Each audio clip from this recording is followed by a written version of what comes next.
Hi, Andrea. Hey, hello, Pete. Hey, can you tell us a little bit about this turbine testing solution that Siemens makes? I've heard a bit about it. What's it geared toward and what's it look like? Well, actually, our turbine testing solution is used in very demanding applications, very demanding in the sense of measurements that require a high channel count at a high sample rate and measuring for a long period of time. I would say like continuously measuring for days, which brings some implications, of course. We have to store all the data. We are acquiring quite some gigabytes of data.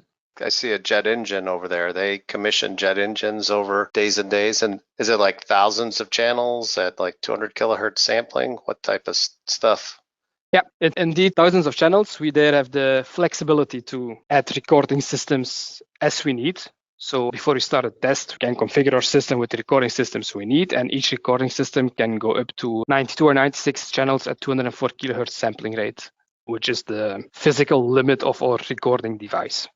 On our system, we will have a general controller through which we will control all the subsystems, for example, our recording systems, which will then be responsible for the acquisition.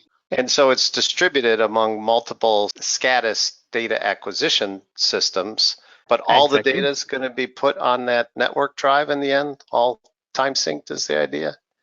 Yeah, exactly. So what you basically see here is that you will have indeed multiple SCADA systems, so the recording devices. They will all be connected to their recording system, which is a high-performance PC. And the data will all be gathered together on a central server, which is part of the system, the data server network storage, where the data will be available actually for post-processing, visualization, whatsoever after the measurements, or even during the measurements. And what's very important, because we are working with different systems, is actually the function of this time sync IRB generator. This is actually generating a time reference signal that all the systems will use to time synchronize their data, which means that even though the recording is coming from a physical different recording device, it's aligned in time. So the sample grid is aligned and the starting time is aligned of the data that we will post-process afterwards. Okay. Well, I'm intrigued how this thing works. Are you going to actually show us? Yeah, there are some components on the slide we did not touch, but we will touch them later on. I would now indeed propose to move to the software. I have my system here ready. What we actually start up is the Turbine Test Recording Manager on the master control system. So this is the system used by the operator to control the acquisition, to steer the system, so to say. One of the first things that you have to do is to select which recording systems you want to use. So those 4 systems here, they refer to the 4 different acquisition systems that you have available. And then you can start them. Each one of those acquisition systems would have a SCADAS unit. Exactly. Each recording system in this list has his own SCADAS unit, has his own PC. And for each system, you can start through this interface the software.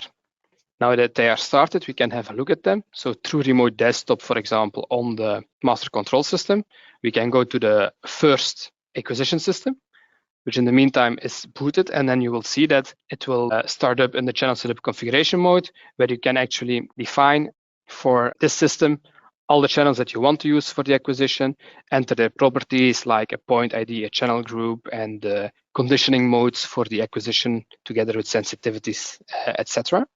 Okay, that recording system, so we have 4 of them. Of course, the setup, the interface looks similar for all of them. So once systems are set up, all on the remote machines, you do a global check of the system, and this is checking, for example, that you don't have duplicate point IDs and those options, that you have a valid configuration. Next, when you have this check successfully completed, we can move on to the next step, which is the visualization systems that we touched briefly in the overview. It's where the operators will monitor their ongoing test. Also, this one is modular. I will, in this case, have one system active, so I will start that up in the meantime. This is also on the remote machines because each visualization system is also a separate PC. You launch it through this user interface, and it will open you the application where you can live have a look at your data. Important to know is that this can be modified actually throughout the measurement. So if your recording is running and you have it running for 30 days and you think at a certain moment, hey, there is one extra parameter I want to have a look at, you can add the curve to those displays. That's not a problem at all. And basically now we are set to start a measurement because I did configure my recording systems. I did set up my visualization systems. So the operator on the master control can say we are ready for measurement. So he goes to the measure sheet where he gets the overview of the complete system. He can define a name for his measurement. For example, turbine engine test 1. And he can start the recording. Basically now, as of the moment that we press record, the data acquisition systems are recording their data.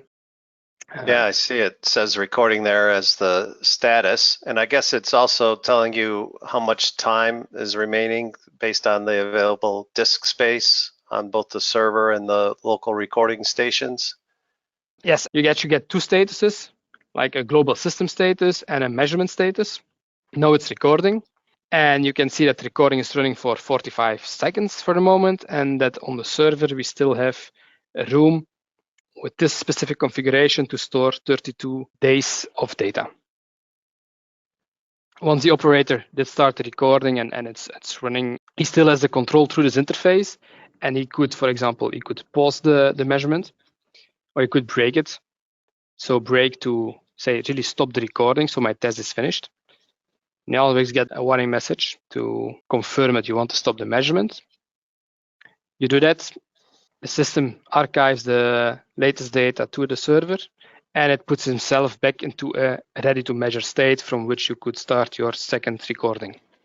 It's good that it asks you that when you hit break in case you accidentally hit it, huh?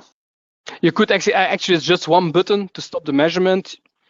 I would expect experienced users to not hit that accidentally, but you never know what happens in the heat of the moment, let's say. Might have a coffee cup in the control room and you accidentally place it on the keyboard or something. Yes, exactly. Those are things that can happen. So a final confirmation, it never harms. Okay, good. If we go back to the overview that we had before in the PowerPoint, I think we quickly went through the systems. I would like to go a bit more in depth on each system.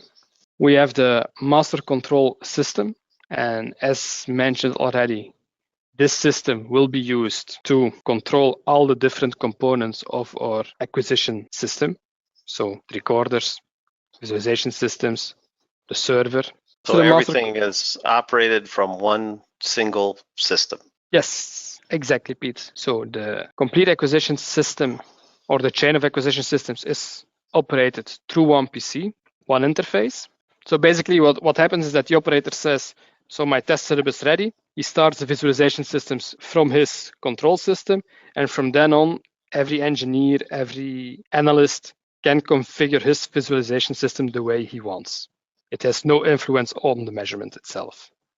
I will maybe quickly show you back the master control system. So we all saw it before, but just to be sure that you have a good view on that, we are now in the SimCenter TestLab Turbine Test Recording Manager, and we are back in the state where we can record a measurement. This is, let's say, the central brain of the system, where the operator can define his recording systems. He can check his individual systems he wants to use, start them through the interface. He can decide to either use or not use the test server to which data will be copied through the measurement and at the end of the measurement. There are, I would say, a bit more advanced options. How will we move the data from the recording system to the central data server to have it available for post-processing without intervening with the measurement? We have, next to recording setup, the event setup. In the event setup, the engineers can define some specific things they want to track, monitor, keep an eye on during the measurements. For example, you can imagine that if you are recording 35 days of vibrations, you are not interested in all the vibrations, but just in an excessive vibration. So you could, for example, define a trigger. We'll just do one as an example, where we will monitor a channel and we want actually a log, a reporting of each excessive vibration on this channel. So we will define as a starting condition, when do we want this event to be active? when we exceed a peak level on, for example, my first recording system on the channel track 30, which is a vibration measured by an accelerometer on the acquisition system, we define which we want to be the trigger level. For example, whenever we exceed, say, 5G, for example, and we have an upwards slope. So basically now what will happen is that whenever a vibrational level of 5G is seen on this track 30 channel, we will log this as an event in the event list. So the event will be active. And then we still have to define when we want this event to be stopped. And that we can do when we, for example, we have that same, on that same channel, a vibration, and it goes back below 3G. Just an example, on a downward slope. So 3. If you are recording in a specific mode, I mean, is there like a continuous mode versus an event-driven mode or something? This can be used for every mode we are using in the software we are working with. The functionality will change. When we are in continuous mode, those events will be used as a log, so as a reference to the user of this, and this event happened. Oh, I see. So you have some continuous data for 7 days, but you need to find all the events where the vibration was exceeded. It makes it a lot easier to find them if these are defined up front, huh? Yeah, basically you get an overview of all these events that occurred throughout your measurements. The other option is that you are recording for 35 days, but you're not interested in all the 35 days. You're only interested in the moments where something specific happens, and you want only to keep this data. And then this event setup list can be used as a trigger for the data that will be copied to your central server. That could save a little disk space. It would save quite some disk space, actually, Pete. Not a little, in my opinion. But basically, it depends on how much triggers you will hit. And there's no end to the number of events you can have. You can hit that add event button to have multiple. You can hit that add event button. The list will exceed. You can save it. And so you can export the list to an XML file and re-import it. If you are doing different tests, you can re-import from an old one. You can have your list and uncheck, for example, the events that you don't want to use at this moment. So it's quite flexible in the setup. On the previous sheet where you had recording setup, I saw a checkbox for something called endurance mode. Exactly. This endurance mode is basically that event-driven mode we just spoke about. How many channels do you have here? In total, I have 536 channels. So 80 in the acoustic channel group class and 456 in the vibration. And that actually, to that we add 4 tacho channels, so actually rotational speed measurements. And as you see, they are distributed over the different systems. Good. So we just talked about the master system, Andrea. The other component are these recording systems. Yep, that's actually the next component in the system, the recording systems. So as we said, different PCs, all connected to their own SCADA's acquisition system and all synchronized through this time sync generator, REB signal generator. All right, I'm curious to see one of these recording stations. Yes, so let's move on. Back to the master control system. So from the master control system, the recording systems have been started. They are available in the network. TestLab is running on the systems. And the systems, as we said, are different PCs, which we access them typically through remote desktop from the master control system, because it's the operator setting them up, configuring them for measurement, and then once they are ready to measure, you don't need to be in that application anymore. And I see a bunch of rows here.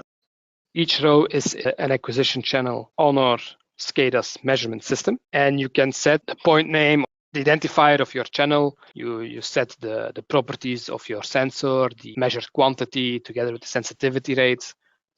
And it's actually a bunch of parameters for also alarm levels. You will have your available voltage range, serial number of the transducer type. Those things can all be documented in your channel setup.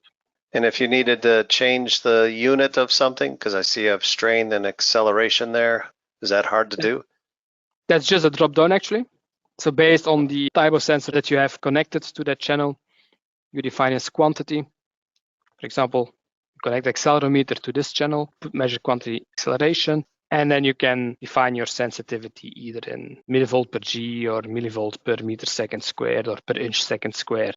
I saw earlier that row 11 that you had highlighted, that actually had the transducer that you set the event on. You did that from the master system. You didn't really have to come over here to select that channel for the event monitoring. No, exactly. For the event monitoring, the master control system knows the active channels, and we don't need more info on that channel. So we know what channel it is, we can select it from the list.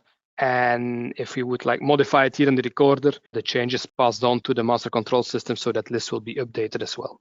Yeah, master control knows all, just like the movie Tron. Exactly, Pete.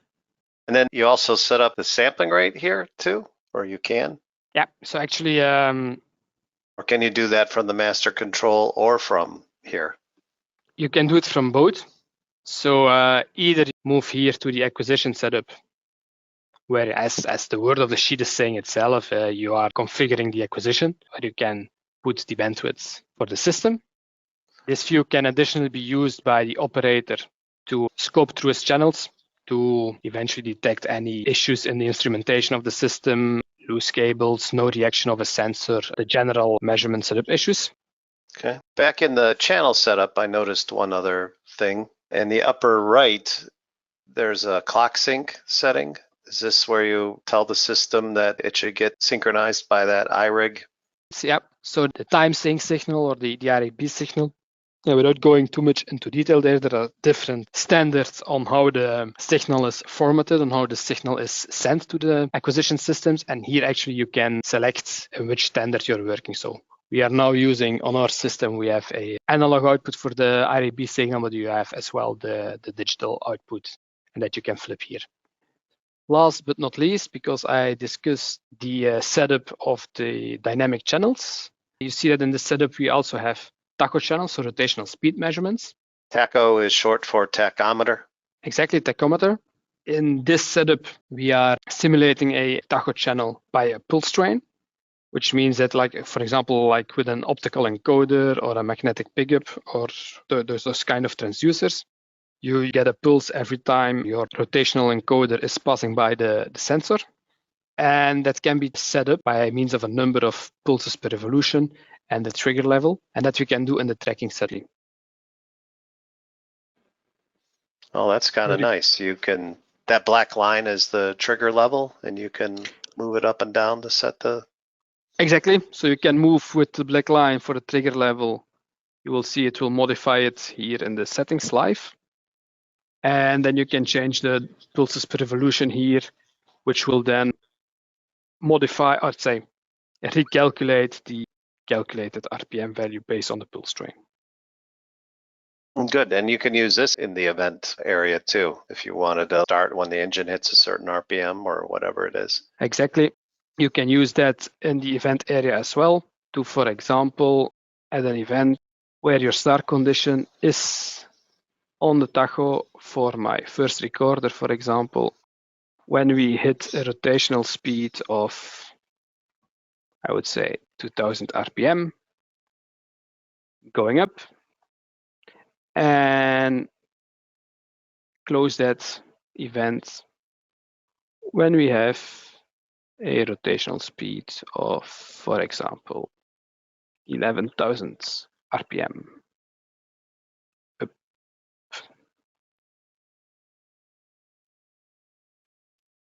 Of course, you have to enter a name and a description.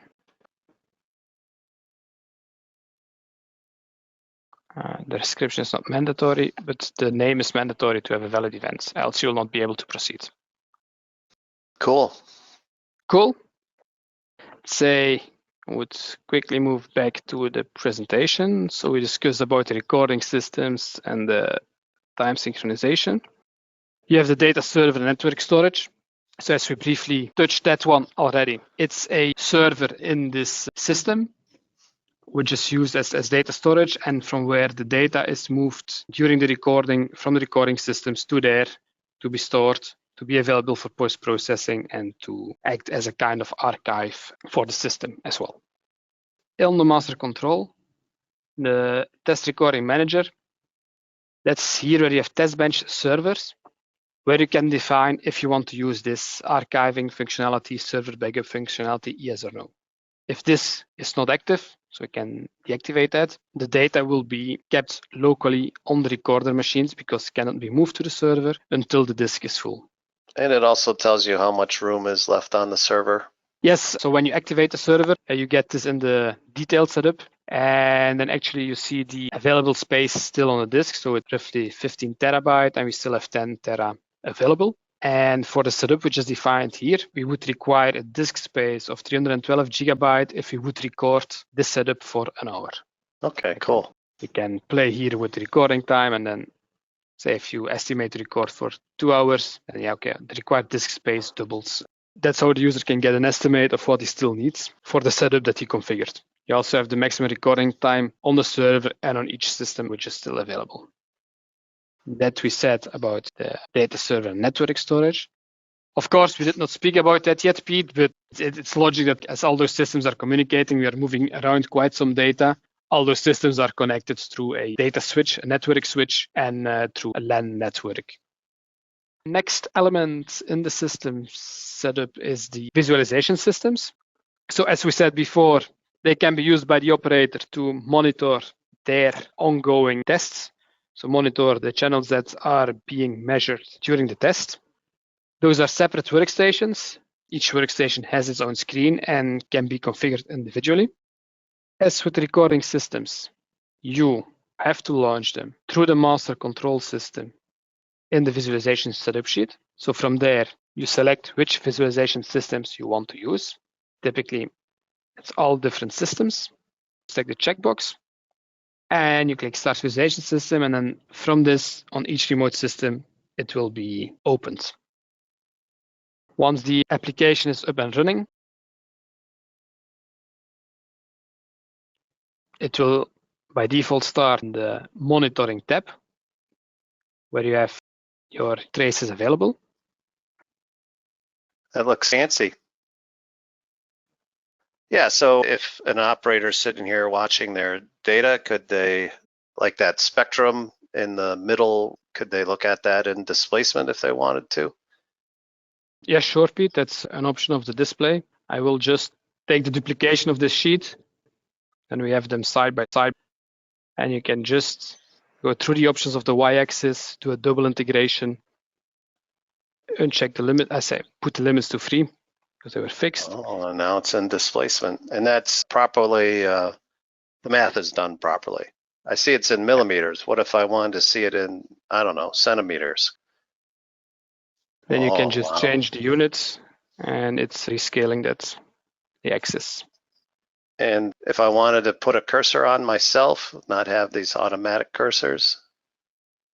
You just add a single cursor, you position it wherever you want. Okay. You can add cursors, double cursor, for example, to define an area or a region. So you have quite some customization possibilities in where you look at your data in those displays. Yeah. I noticed some of these other displays have a green and a red in the numeric displays. Yeah. Can you set like a threshold there? Yes, definitely you can. For this one, for example, you see that switching from red to green all the time.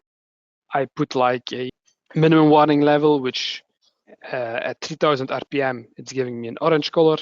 When we exceed 3050 RPM, we get the red color. And whenever we are below 3000, we get a green status. Okay. The same for this gauge here, actually. You will see it will approach 12,000. The left one already crossed that. So that's basically defined the same way. The color scale, the maximum warning, minimum warning, and minimum level for the colors. Nice.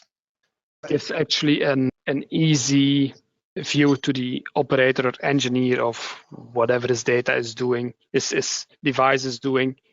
If he knows his boundary conditions, then he can monitor that through the colors quite easily. And let's say the graph right in the middle, I wanted to see it much bigger than it is, what can I do? Then you right click on it and you select the option Display size. where it says display size, and then you can either maximize the picture, then it will reframe it within this frame.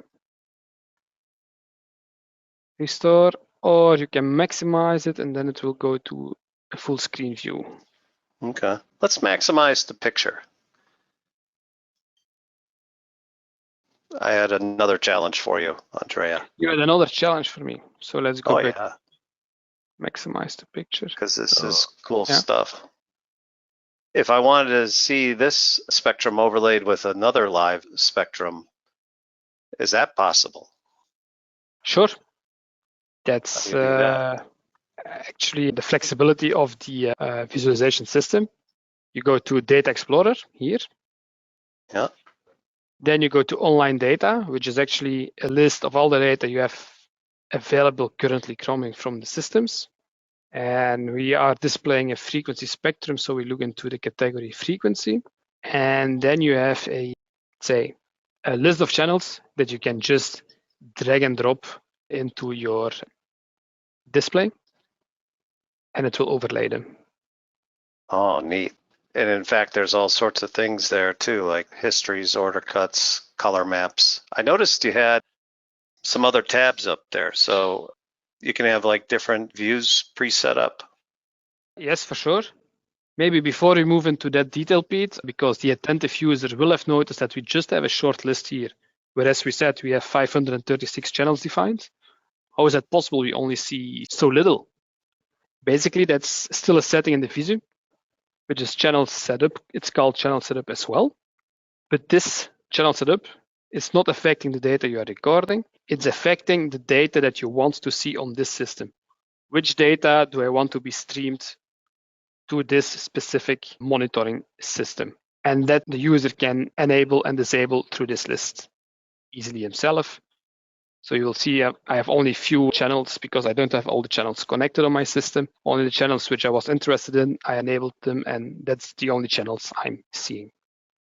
That's good when you don't want to pick from a huge list every time. When you don't want to pick from a huge list every time, or you're not interested in a specific component of your chat engine, in this case, you don't enable those channels. Makes a lot of sense. And so I see you had some other views there in the upper right, I think. Exactly. Those tabs, you can have multiple of them. You can switch through them in the measurement, during the measurement. Color map and everything here. You can have color map and everything. And oh, you even have a reference curve. It's already in the display and I can see how my live data compares. You can add a reference curve by the same way as we did before. So to the Data Explorer, you browse to your drive where you have the data, and then you select that. For example, I had that data here.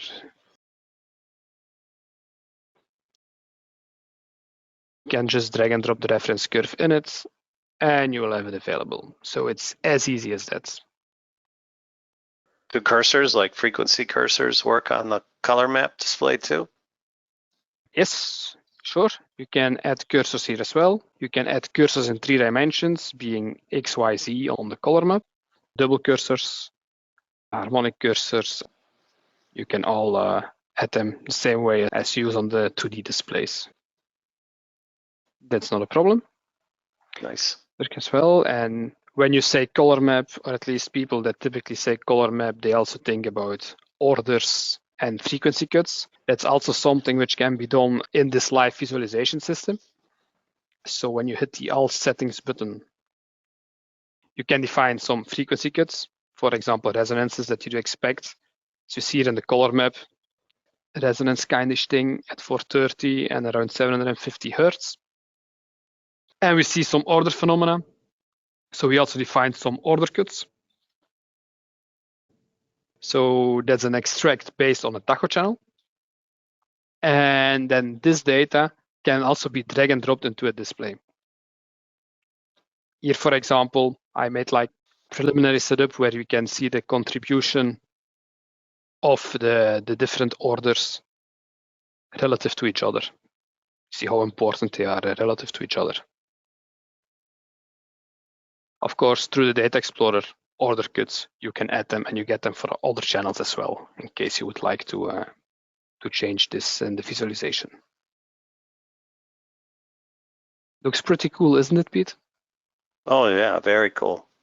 What's the next component of this system? The next component of this system, let me move back to my slides, is actually the alarming system. This alarming system is a system on top.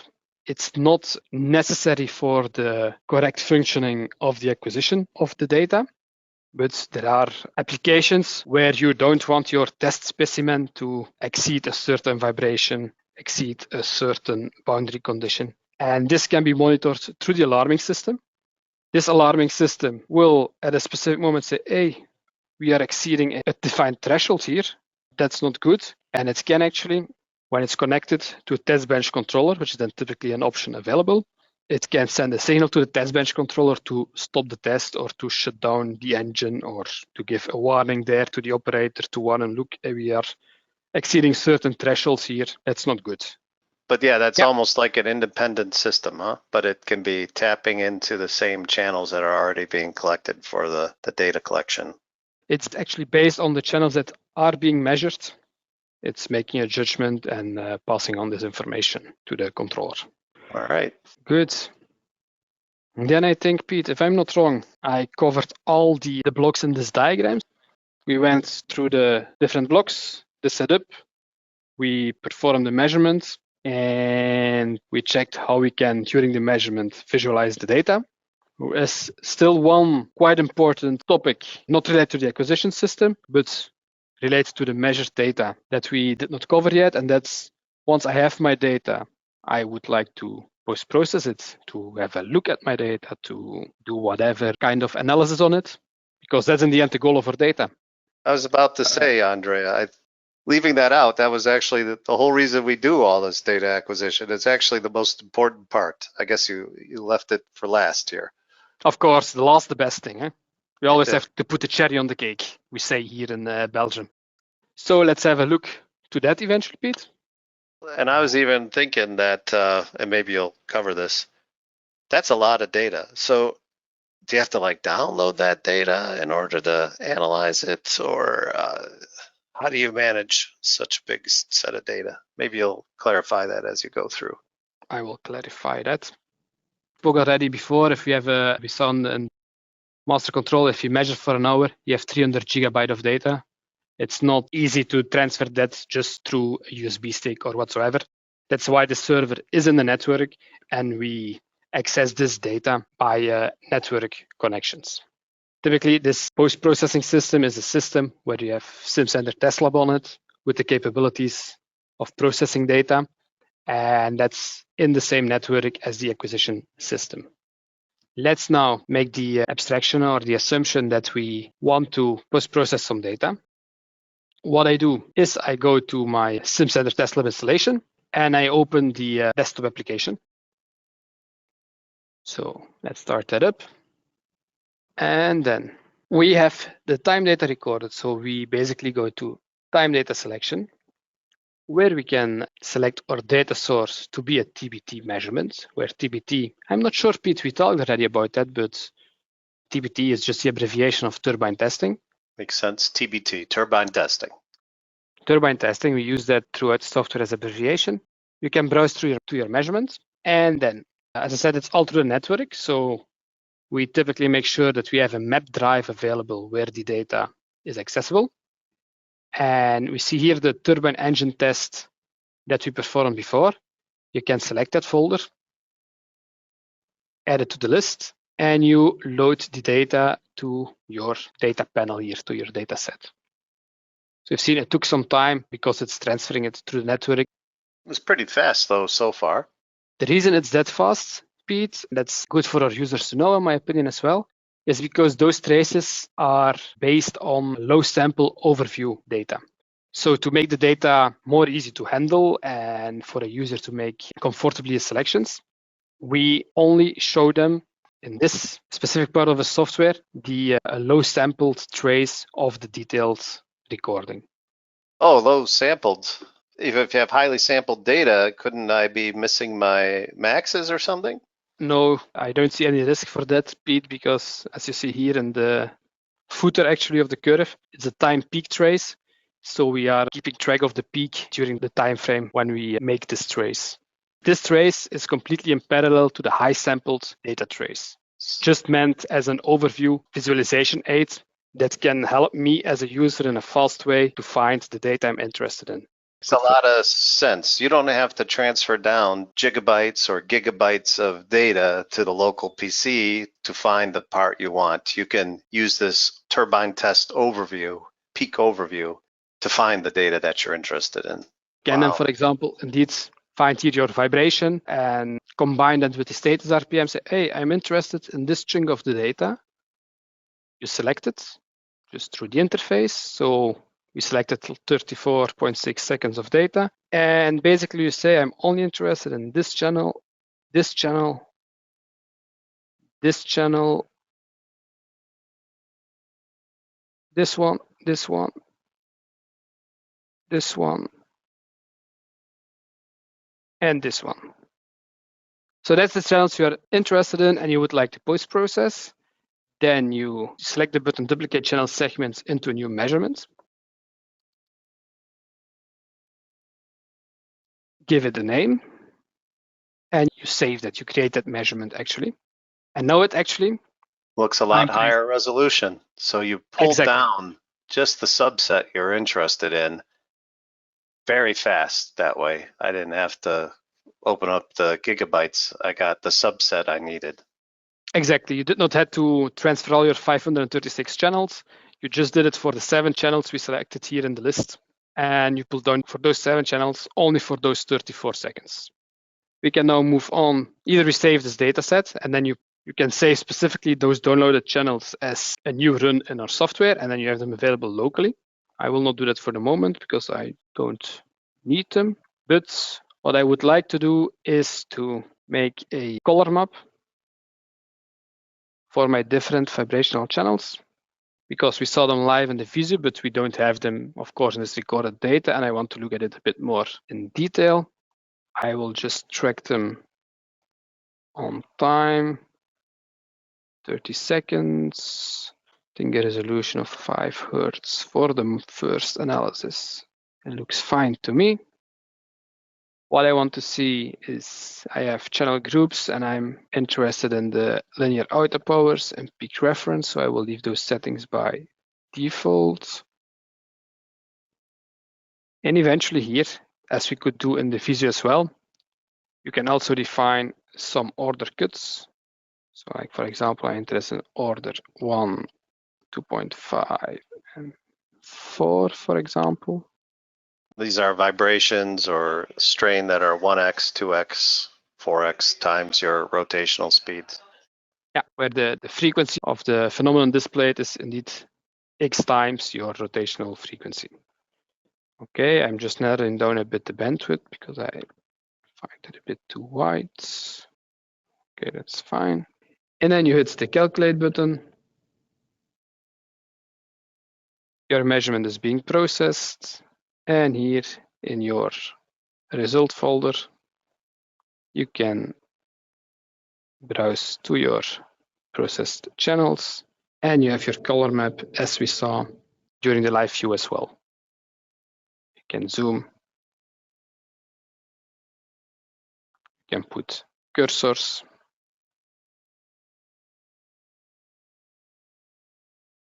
You can switch your axis to rotational speed and then add order cursors on your display. So that's all possible after you access the data that you have on the server. I think that looks pretty cool, Pete, no? Yeah, that was cool, Andrea. How do you get that into like a PowerPoint maybe? What we can do, Pete, indeed, is copy this picture to a Word or a PowerPoint document. And that's actually a concept that we call active pictures that you can access through the navigator, which you can see as a kind of explorer in SimCenter TestLab. So let's quickly put the color map here. So that's the project structure that we saw before. That's the processing we made. So I have my color map here. I will put it in a logarithmic view, reduce the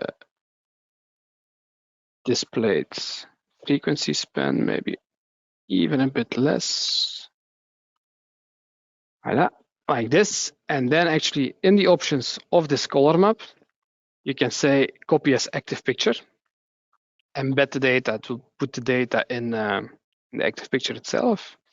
And then if you would open a PowerPoint, I will just start a blank presentation. You can paste this active picture in there, which actually makes it quite easy for reporting. Yeah, but what does active mean? You can put your cursor in there. And the benefit about this active picture is the point that it's like the word says, Peter, it's active. So you can reactivate it. So if you double click on the active picture, you get into an edit config mode, where you have the basic functionalities that you have also on the desktop. So you can, for example, refine your scale still, you can modify that, and then it's modifying your picture in your report. Yeah, things like cursors too? You can add a cursor. In PowerPoint? In PowerPoint. You can modify the third dimension on your color map to, for example, the Tahoe, because you would like to see that in an order cursor view, for example. Cool. Can you change the limits? The limits of the colors. Could I make it redder? You can change the limits. That's the same as I just changed the frequency. You can also change the Y dimension.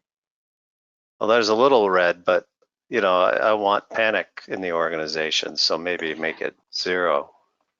You want panic in the organization, then maybe. Oh, there's panic. Now there is panic, eh? Like we can clearly see 2 resonance speeds, orders crossing the resonance. This might cause some serious engine vibration when we hit this speed. And being that it's active, all the information went in there. Like, could I tell if the cal factor was entered correctly and stuff? Yes, for the cal factor, Pete can access them. So if you, in the color map, right click on the legend, you can access the data properties of this curve. And then you see some annotation which is exported through the active picture. Like what the sampling rate was. What else you got in there? Sampling rate, your frequency resolution of your processing, the quantity, the units, factor it was time locked, the absolute time. Serial number of the front end. Wow. Yeah, the device it was used to record, the module, which channel it physically was on the system. You see the sensitivity value, so actually that's your cal value that you asked for. Wow. So it's really end-to-end traceability there, right? Because it was acquired in a Siemens system, and this Siemens active picture, I know everything about this data. That's really powerful. That's really powerful. And you don't need the software to have this active pictures functionality. It's basically an add-in which you add to PowerPoint, and you can distribute with any colleague who does not even have Tesla. Yeah, thank you for this overview, Andrea. Really appreciate it very much. It was a pleasure, Pete, to do that for you and your users, customers.